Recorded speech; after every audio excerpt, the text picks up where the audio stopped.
이부영 전 전교조 위원장은 30년 전 전교조가 결성되던 다급한 순간을 생생하게 기억합니다. 1989년 5월 한양대에서 결성대회를 치를 예정이었지만 경찰이 원천 봉쇄에 나서면서 소수 인원만 가까스로 연세대에서 결성식을 치를 수 있었습니다.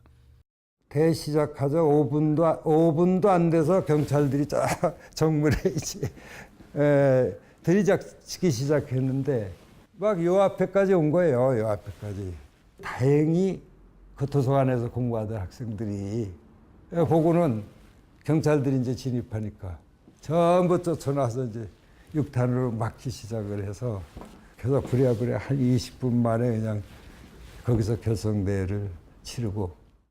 전교조를 불법단체로 규정한 정부는 1,500명에 달하는 교사를 해직시켰고 해직 교사들은 1994년에야 특별 채용의 형태로 학교로 돌아올 수 있었습니다. 이후 김영삼 정부가 OECD에 가입하면서 교사들의 단결권을 인정하려는 국제사회의 압력이 커졌고 1999년 국회에서 교원노조법이 제정되면서 전교조는 10년 만에 합법노조가 됐습니다.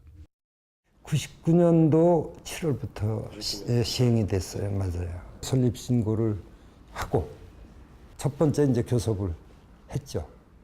그때 이제 문영민 장관 시절에 역사적으로 첫 번 단체 교섭을 해서 사인까지 이제 서로 체결했으니까. 전교조는 지난 30년간 교육 현장의 청렴도를 끌어올리고 학교 민주화를 이끌었다는 평가를 받습니다. 경쟁 교육을 평등 교육으로 바꾸고 학생 인권을 신장시키는 데도 기여했습니다. 현직 교육감 가운데 전교조 출신만 10명에 이를 정도로 교육개혁을 주도하고 있습니다. 문체부 장관을 지낸 도종환 의원이나 정의당 원내대표 출신인 정진우 전 국회의원, 국가교육회의의 김진경 의장도 전교조 출신입니다. 그러나 통일교육 같은 계기교육 과정에서 편향성 시비에 휘말리거나 사회 현안에 대한 시국선언이 정치적 중립성을 해친다는 비판도 나옵니다. 정권과는 진보와 보수를 가리지 않고 대결 구도를 이뤘습니다. 노무현 정부 당시엔 나이스 도입을 놓고 대립했고 이명박 정부 때도 일제고사 등 교육 현안을 놓고 마찰을 빚었습니다. 가장 격렬한 갈등을 겪은 건 박근혜 정부 때입니다. 박 전 대통령 스스로가 전교조를 해충에까지 비유하며 적대감을 비쳤고 전교조도 박근혜 정부가 추진한 역사교과서 국정화에 맞서 최대 강도의 투쟁으로 맞섰습니다. 결국 2013년 교원노조법을 어기고 해직자 9명을 조합원으로 뒀다는 이유로 법의 노조 통보를 받는 데 이릅니다. 10만 명에 이르던 조합원 수도 반으로 줄었습니다.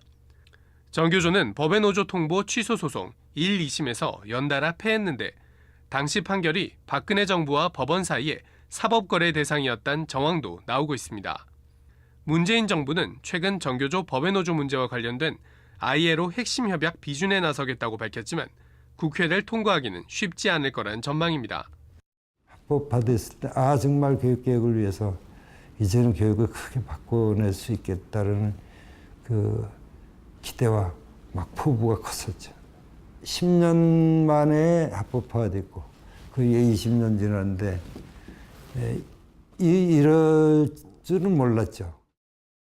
결국 처음 출발했던 30년 전과 마찬가지로 전교조는 지금도 합법화 투쟁의 쳇바퀴에 갇혀 있는 상태입니다.